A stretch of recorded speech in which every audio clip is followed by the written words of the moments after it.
الحمدللہ وحدہ والصلاة والسلام علی من لا نبی بعدہ اما بعد فاعوذ باللہ من الشیطان الرجیم بسم اللہ الرحمن الرحیم سبحان الذی اسرا بعبدہ لیلا من المسجد الحرام الى المسجد الاقصى الذي باركنا حوله لنريه من آياتنا عن انس بن مالك رضي الله تعالى عنه قال قال رسول الله صلى الله عليه وسلم مررت على موسى ليلة أسري بي عند الكثيب الأحمر وهو قائم يصلي في قبره رواه الإمام الهمام المسلم في صحيحه صدق الله العظيم وبلغنا رسوله النبي الأمي الكريم ونحن على ذلك لمن الشاهدين والشاكرين والحمد لله رب العالمین۔ معزز ساتھیو، آج 4 مارچ 2022 بروز جمعۃ المبارک ہے۔ ڈیرہ غازی خان توسہ شریف کے مشہور و معروف ایریا میں حضرت مولانا اعجاز الحق قاسمی دامت برکاتہم کی دعوت پرخلوص پر ان کے مدرسہ اعجاز القرآن میں ختم القرآن اور اصلاحی اجتماعی تبلیغی روحانی اجتماع میں رب کریم شرکت کا موقع دے رہا ہے۔ ہمارے اسٹیج پر حضرت مولانا کے ماموں جان محترم شاعر اسلام غلام فرید طیب صاحب بہت بہتر کلام پیش کر رہے تھے، اللہ ان کو جزائے خیر عطا فرمائے۔ میں نے اس طرح بچوں کی طرح بیٹھ کر ان کے کلام اپنے بچپن میں سنے ہیں، اور آج تک میری گاڑی میں کلام گونجتا ہے تو بھائی طیب کا گونجتا ہے۔ یہ حقیقت ہے، میں باقاعدہ سنتا ہوں۔ نظریاتی لوگوں کو سننے کی کوشش کیا کریں، جو مسلک مذہب ایمان عقائد بتائے۔ لوگ ایسے راگنی والوں کے پیچھے جاتے ہیں۔ بابا یوں نہیں ہے، گلوکاری نہیں ہوتی، نعت خوانی ہوتی ہے، اور وہ بھی اللہ کے رسول کی تعریف ہوتی ہے۔ آپ نے ان کی گفتگو میں عقائد سمجھے ہوں گے، مسائل فضائل دلائل سمجھے، اور ان کا ماشاءاللہ علماء سے رابطہ ہے۔ ابھی مجھ سے گفتگو فرما رہے تھے کہ ایسا اجتماع کیسا ہوا معراج کی رات میں، تو پوری اس ترتیب پر۔ تو جو اتھینٹک بندوں سے رابطے میں ہو تو ان کا کلام بھی اتھینٹک ہوا کرتا ہے۔ دعا فرمائے اللہ ان سب کی عمروں میں برکات عطا فرمائے۔ باقی اسٹیج پر جملہ علماء کرام آپ حضرات تشریف فرما ہے، اور توسہ شریف سے تو میرا ایک قرب کا تعلق ہے کہ میری پہلی بیعت شیخ العرب والعجم، مناظر اہل سنت والجماعت، مناظر اسلام، سرمایہ اہل سنت والجماعت حضرت مولانا عبدالستار توسوی رحمہ اللہ سے ہے، اور میں ان کے شہر میں موجود ہوں۔ تو اپنے شیخ مکرم کے مزاج کا لحاظ رکھتے ہوئے میں نے آپ کی خدمت میں گفتگو کرنی ہے۔ میرے دوستو، مجھ سے قبل یہ معراج پر گفتگو کر رہے تھے، میں بھی چاہ رہا ہوں کہ میں معراج کے حوالے سے آپ کی خدمت میں چند معروضات پیش کروں۔ میں نے معراج کا واقعہ آپ کو نہیں سنانا، وہ آپ سن چکے ہیں، یاد ہے، کئی بار آپ پڑھ چکے ہیں، لیکن اس واقعات میں جو چیدہ کچھ موتی، کچھ ثبوت، کچھ عقائد مسائل فضائل دلائل نکلتے ہیں نا، وہ میں ایک ایک کر کے آپ کی خدمت میں رکھوں گا۔ سب سے پہلی بات ہے کہ معراج کب ہوا؟ جب اعلان نبوت کو 10 سال پورے ہوئے تو معراج ہوا۔ دوسرا سوال ہے معراج کیوں ہوا؟ تو اس کا آسان جواب ہے کہ رسالت مآب کو رب نے رتبہ دینا تھا۔ تیسرا سوال ہے وجہ کیا بنی؟ تو بھائی وجہ بنیادی 3 بنی ہے۔ 3 غم اللہ کے رسول پہ در پہ آئے ہیں، رب کریم نے ان کا ازالہ فرمایا اور رسالت مآب کو آسمانی سفر کرائے۔ بھائی وہ 3 غم کون سے ہیں؟ پہلا غم اما خدیجۃ الکبریٰ رضی اللہ عنہا کا انتقال ہے۔ پیغمبر کریم کی عمر 25 سال اور اب عمر 50 سال، وہ بیوی اس وقت آئی اور آج دنیا سے رخصت ہو گئی۔ اللہ کے رسول کے غم کا سال۔ ابھی یہی غم سے نکلے نہیں تھے کہ رسالت مآب علیہ السلام کے شفیق و رحیم چچا حضرت ابو طالب کا انتقال ہے، جو رسول اللہ پر سائبانی کی حیثیت پر حضور پاک علیہ السلام کا تحفظ کیا کرتے تھے۔ تیسرا غم رسالت مآب پر واقعہ طائف کا آیا۔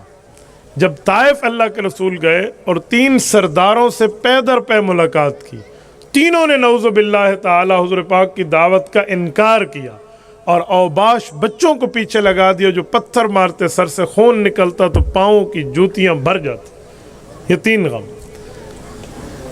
رسالت مآب علیہ الصلوۃ والسلام کو اس عام الحزن سے نکال کر فریش کرنے کے لیے رب کریم نے معراج کے سفر کا تحفہ دیا۔ تین باتیں۔ چوتھی بات، حضور پاک علیہ السلام کا یہ سفر کہاں سے کہاں تک ہے؟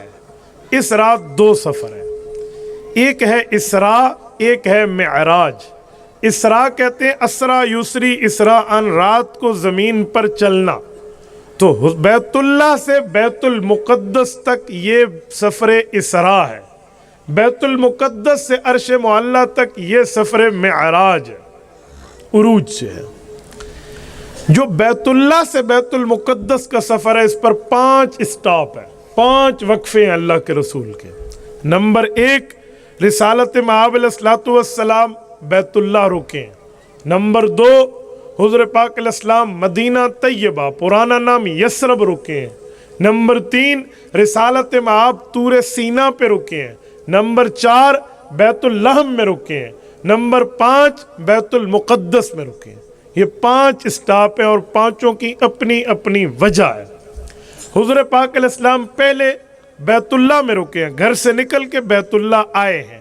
بیت اللہ میں 2 جگہ ہیں، ایک بیت اللہ کی جگہ وہ ہے جس پر چھت ہے، ایک بیت اللہ کی جگہ وہ ہے جو بغیر چھت کے ہے۔ جو چھت والی ہے ہم اسے تو کعبہ سمجھتے ہیں، جس پر چھت نہیں ہے اہل علم جانتے ہیں عوام اسے کعبہ نہیں سمجھتی۔ وہ کون سی جگہ؟ وہ حتیم ہے۔ بھئی حتیم کیا ہے؟ کعبۃ اللہ پورا بہت بڑا تھا، مکہ کے کفار اس کی تعمیر نو کر رہے تھے اعلان نبوت سے پہلے، تو پیسے حلال ان کے پاس جو تھے وہ تعمیر پہ لگائے، حرام نہیں لگائے۔ حلال کم تھے اس وجہ سے چھت تھوڑی جگہ پہ پڑی، باقی پہ دیوار لگا دی جسے ہم حتیم کہتے ہیں، ورنہ کعبہ یہ بھی ہے اور کعبہ وہ بھی ہے۔ حضور پاک علیہ السلام نے کعبۃ اللہ میں جو سفر شروع کیا ہے وہ حتیم سے کیا ہے جس پر چھت نہیں ہے۔ حضور پاک نے چھت کے اندر سے سفر شروع کیوں نہیں کیا؟ اس کی 2 وجہ ہیں۔ نمبر 1، وہاں 360 بت لگے ہوئے تھے۔ ایک تو یہ وجہ ہے حضور اندر تشریف نہیں لے گئے، کفار کی طرف سے بت سازی تھی۔ دوسری وجہ، حضور پاک نے آپ اور مجھ پر، امت کے غریبوں پر کرم نوازی کی ہے۔ آپ کہیں گے وہ کیسے؟ آج کوئی غریب حج اور عمرے پہ جائے اور وہ کہے میں اس جگہ کی زیارت کرنا چاہتا ہوں جہاں سے میرے محبوب نے سفر معراج شروع کیا تھا، اگر چھت کے اندر کی جگہ ہوتی وہاں تو بادشاہ جاتے ہیں، آپ اور ہم کہاں جا سکتے؟ حضور اس جگہ سے گئے ہیں جہاں ہر امتی پہنچ سکتا ہے۔ آپ یہاں رکے کیوں ہیں؟ یہاں شک صدر ہوا ہے۔ حضور پاک کا شک صدر 4 مرتبہ ہے، 2.5 سال، 10 سال، اعلان نبوت، واقعہ معراج، ان 4 مواقع پر ہے۔ جو حضور پاک علیہ السلام کا شک صدر یہاں ہوا ہے اس کی وجہ کیا ہے؟ حضور عالم ناسوت سے نکل کے عالم لاہوت میں جا رہے تھے، تو اوپر آسمانوں پہ ایسے ایسے مقامات آنے ہیں جہاں جنت دیکھنی ہے، جہنم کا عذاب دیکھنا ہے، شریف الاقلام دیکھنا ہے، سدرۃ المنتہا دیکھنا ہے، فرشتوں کو دیکھنا ہے، آسمان کراس کر کے رف رف پہ جانا ہے، رف رف سے عرش معلیٰ پہ جانا ہے۔ تو اوپر کے نظام کے ساتھ یہ جسم منٹین ہو سکے، اللہ نے شک صدر کرا کے دل میں طاقتیں بھروا دیں۔ حضور پاک یہاں سے چلے ہیں، کہاں رکے؟ حضور کو اتارا، براق سواری پر لے گئے تھے جبرائیل کا، یا رسول اللہ یہاں اتری اور 2 نفل پڑھیے۔ کیوں؟ کہ یہ وہ جگہ ہے جسے یثرب کہتے ہیں۔ سورت نمبر 22 بلکہ سورت نمبر 33 سورت احزاب پارہ نمبر 21 میں رب کریم فرماتے ہیں یا اہل یثرب لا مقام لکم فرجعوا۔ تو یثرب مدینہ کا پرانا نام ہے، کہ ادھر رکیے، اللہ کے رسول رکے ہیں، 2 نفل پڑھیں، یہ آپ کا دارالہجرت ہوگا۔ آگے چلیں، طور سینا آیا، طور سینا پہ رکے، طور سینا والتین والزیتون وطور سینین۔ حضرت موسیٰ علیہ السلام 40 رات یہاں اعتکاف کر کے تورات وصول کر کے امت کے پاس لے گئے تھے جو 300 تختیوں پر مشتمل تھی۔ حضور پاک نے 2 رکعت نماز نفل پڑھی۔ آگے چلیں، بیت اللہ میں رکے، بیت اللہ جہاں حضرت عیسیٰ علیہ السلام کی ولادت ہوئی ہے۔ وہ جگہ حضرت عیسیٰ علیہ السلام جہاں پیدا ہوئے وہاں 3 قسم کی بڑی چیزوں کی کرامات کا ظہور تھا۔ نمبر 1، بغیر والد کے رب کریم نے حضرت مریم کو بچہ دیا۔ نمبر 2، ان کو پانی چاہیے تھا تو قد جعل ربک تحتک سریہ، سورت نمبر 19 سورت مریم کے رکوع نمبر 2 میں رب نے اعلان فرمایا میں نے چشمہ جاری کر دیا۔ پہلے دیکھی تو زمین خشک تھی، پھر دیکھا تو چشمہ جاری ہو چکا تھا۔ تیسرے نمبر پہ وہاں ایک کھجور کا درخت تھا، اما مریم کو کھانے میں کھجور پسند تھی، ضرورت پڑی، ولادت کے وقت عورت کی ایک تکلیف کا مرحلہ ہوتا ہے تو وہاں پر دیکھا کہ کھجور کا تنا خشک ہے، رب نے فرمایا وَهُزِّي إِلَيْكِ بِجِذْعِ النَّخْلَةِ، اسے کھینچ۔ اللہ کیسے کھینچوں؟ اوپر تو کوئی پھل بھی نہیں ہے، فرمایا کھینچنا تیرا کام، تو ساکت علیک رطبا جنیہ، یہاں سے کھجور تر و تازہ نیچے پھینکنا ہمارا کام۔ یہ 3 کام اس جگہ ہوئے، یہ بیت اللہ میں اللہ کے رسول اترے ہیں، 2 نفل پڑھیں، آگے چلیں۔ 5واں اور آخری سٹاپ سفر اسراء کا بیت المقدس ہے۔ بیت المقدس میں حضور گئے تو انبیاء جمع ہیں، جبرائیل نے سواری روک دی ہے، اللہ کے رسول وہاں گئے ہیں، انبیاء کرام کو نماز پڑھائی ہے۔ سنو توسا کے غیورو، حضرت رسول اللہ امام ہیں، باقی انبیاء مقتدی ہیں۔ مقتدی پہلے آئی ہوئے تھے، امام بعد میں آیا ہے۔ میں تمہیں کہہ رہا ہوں اپنے ائمہ مساجد پہ اعتراض نہ کرنا، تم بعد میں کیوں آئے ہو؟ نہیں، اپنے آپ کو درست کرو کہ مقتدی پہلے آتا ہے، امام بعد میں آتا ہے، یہ ذہن میں رکھو۔ اس لیے اعتراض نہ ہو کہ جی ہمارا امام لیٹ آتا ہے، بھئی امام کیوں جلدی آئے؟ امام کا کام مسجد کھولنا نہیں ہے، تیرا کام ہے۔ امام کا کام جھاڑو دینا نہیں ہے، مقتدی تیرا کام ہے۔ امام کا کام مسجد کی لائٹس جلا کے پنکھے جلا کے نہیں، امام امامت کے لیے آتا ہے اور وہ اس جگہ پہ ٹھہرتا ہے، نہ اس کے آگے کوئی ہوتا ہے نہ اس کے برابر کوئی ہوتا ہے۔ تو اس لیے مقتدی پہلے آئیں اور امام بعد میں اگرچہ آ جائے کوئی حرج کی بات نہیں ہے۔ آپ علیہ الصلوۃ والسلام یہاں تک رکے، پھر اوپر تشریف لے گئے جو معراج ہے۔ معراج عربی میں سیڑھی کو کہتے ہیں، سیڑھی سراکش کیا آدھن سیڑھی کو؟ پوڑی، ٹھیک ہے۔ تو 3 نام ہے عرب میں سیڑھی کے، معراج، مرقات اور سلم، یہ تینوں سیڑھی کو کہتے ہیں، لفٹ کو کہتے ہیں۔ آپ علیہ السلام یہاں سے آگے تشریف لے گئے ہیں، ذرا توجہ رکھنا۔ رسالت مآب علیہ السلام کے ان 5 سٹاپ میں ایک وقت یہ بھی آیا ہے، حضرت انس فرماتے رسالت مآب نے فرمایا میں چلنے لگا تو میں نے دیکھا سرخ ٹیلا ہے اور ساتھ قبر ہے۔ میں نے قبر کو دیکھا تو اللہ کے رسول کو قبر کے اندر سے ہر چیز نظر آ گئی۔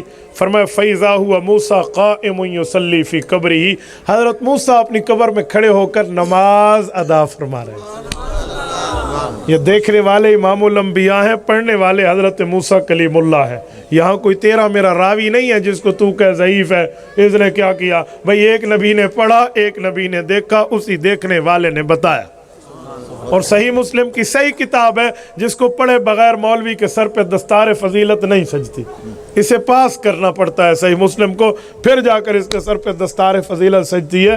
حضور پاک علیہ السلام نے دیکھا۔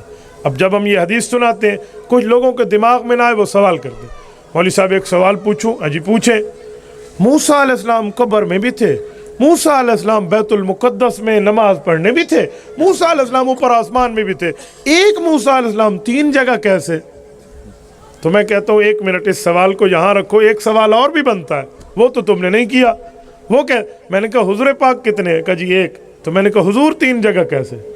قبر موسیٰ پہ بھی ہیں، بیت المقدس میں امامت بھی کرا رہے ہیں اور آسمان پہ بھی ہیں۔ مولوی صاحب حضور پاک پہلے قبر موسیٰ پہ تھے، پھر بیت المقدس میں ہیں، پھر آسمان پہ ہیں۔ میں نے کہا ایسے، پہلے موسیٰ علیہ السلام قبر میں تھے، پھر رب لے گیا، پھر جنت بیت المقدس میں آئے، پھر اللہ لے گیا آسمان پہ۔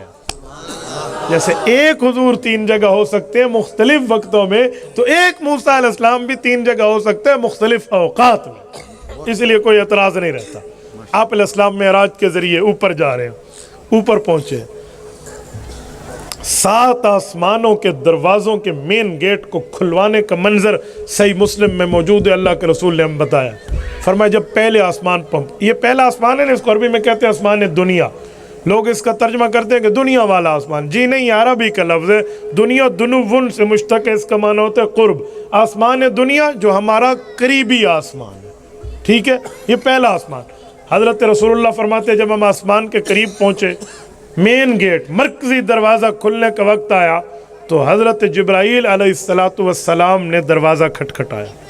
اندر سے سوال ہوا کون؟ کہ میں جبرائیل. کہ ومن معک، اکیلے ہو یا ساتھ کوئی ہے؟ کہ جی ساتھ بھی ہے. کہ جی کون ہے؟ کہ محمد صلی اللہ علیہ وسلم. اسٹیج والے کہتے ہیں مجمع چپ ہے درود پاک پہ. سارے بلند آواز سے اگر آپ درود کے قائل ہیں، اور اس عقیدے اور نظریہ سے کہ ہم ایک بار درود پڑھیں گے آسمان سے اللہ ہمارے اوپر 10 مرتبہ رحمت برسائے گا، صلی اللہ علیہ وآلہ وسلم. اور اس نظریے سے کہ ادھر سے درود پڑھیں گے کون لے جائے گا؟ بولیے بولیے. جس کا عقیدہ ہے اور اللہ نے زبان دی ہے وہی بولے. یہاں سے درود پڑھیں گے کون لے جائے گا؟ اور حضور کی قبر پہ پڑھیں گے آقا.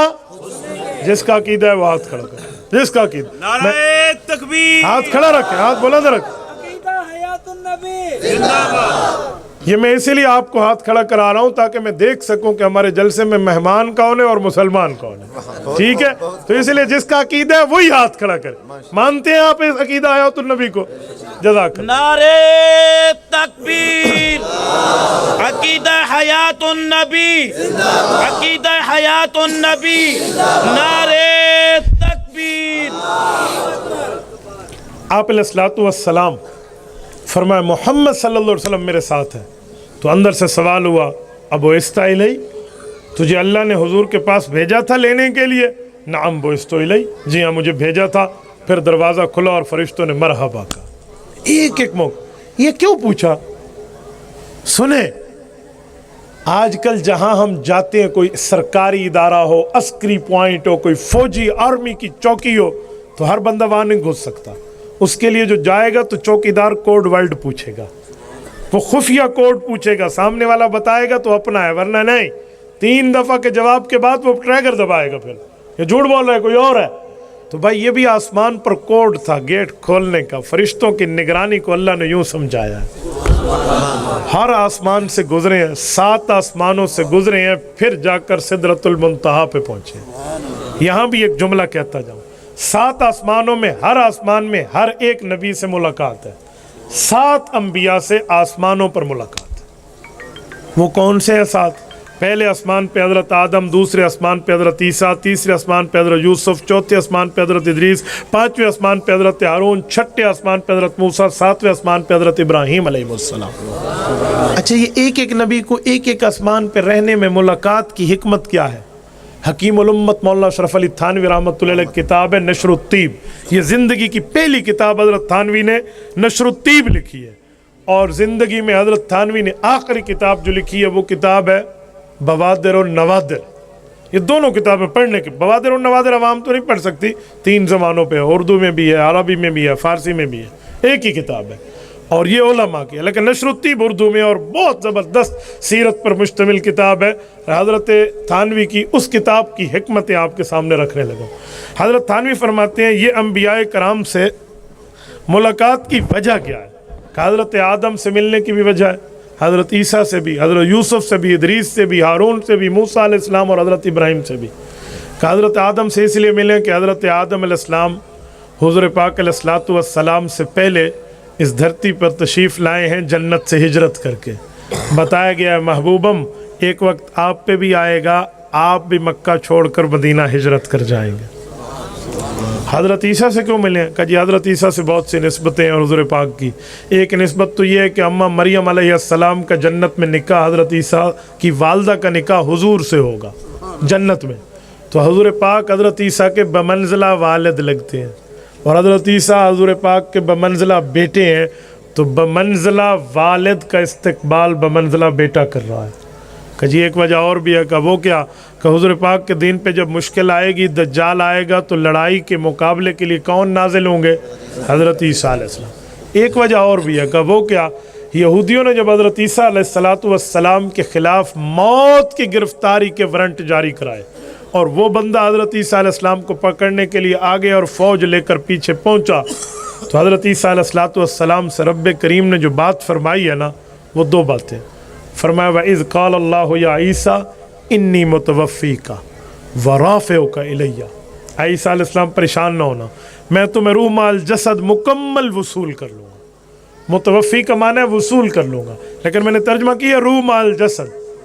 اگر مرزائیوں والا ترجمہ کرے نا کہ صرف روح وصول کروں گا، تو اگر حضرت عیسیٰ کی اللہ نے روح لے لی تھی تو پھر حضرت عیسیٰ کو موت آ گئی، تو جو کام یہودی کرنا چاہ رہے تھے وہ تو اللہ نے کر دیا، تو اس لیے اس کا ترجمہ بنتا نہیں ہے. وَإِذْ قَالَ اللَّهُ يَا عِيسَىٰ إِنِّي مُتَوَفِّيكَ.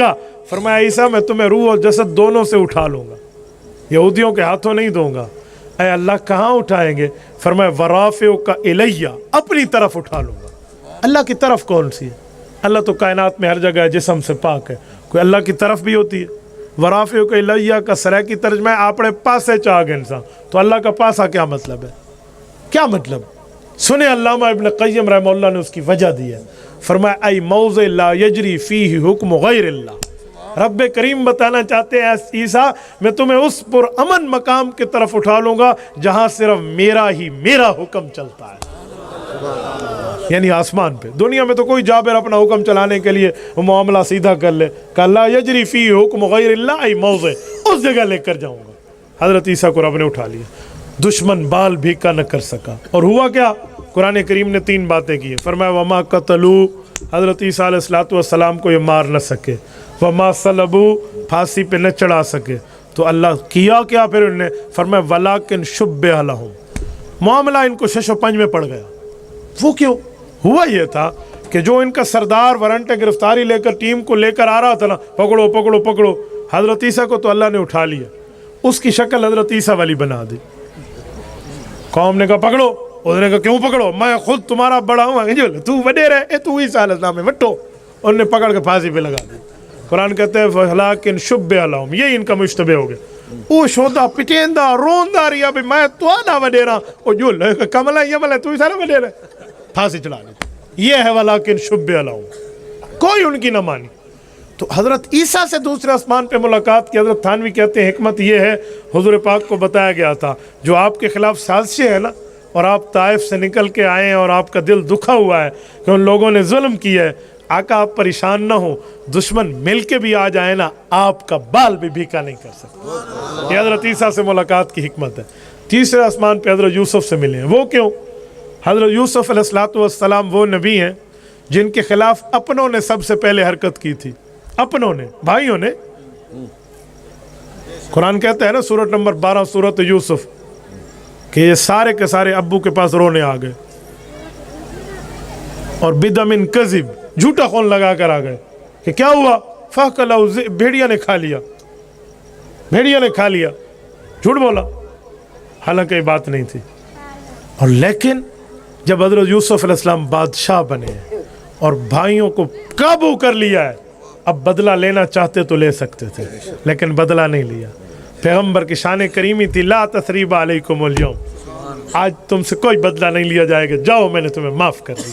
حضرت یوسف علیہ السلام سے ملاقات میں حضور پاک کو یہ اشارہ اور حکمت تھی کہ محبوبم آج آپ کی قوم آپ کے مخالف کھڑی ہو گئی ہے، لیکن ایک وقت آئے گا آپ اپنی قوم پر فاتح بن کے مکہ مکرمہ میں داخل ہو گے.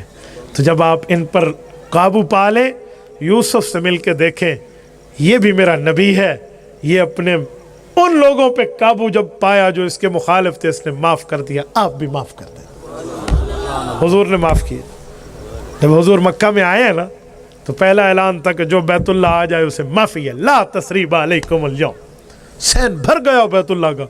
بتایا گیا یا رسول اللہ سین بھر گیا، بندے اور بھی ہیں آنا چاہتے ہیں. فرمایا من دخل دار ابی سفیان فہو آمن. حضرت ابو سفیان رضی اللہ عنہ حضرت معاویہ کی حویلی میں جو چلا جائے اسے بھی امن ہے.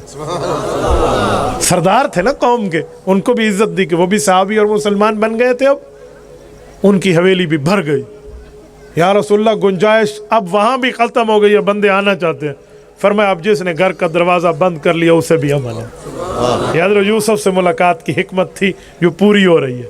چوتھے نمبر پہ حضرت ادریس علیہ السلام سے ملاقات. حضرت ادریس وہ نبی ہیں وَهُوَ أَوَّلُ مَنْ دَوَّنَ الْكِتَابَ أَوَّلًا عَلَى وَجْهِ الْأَرْضِ. علماء نے لکھا ہے حضرت ادریس علیہ السلام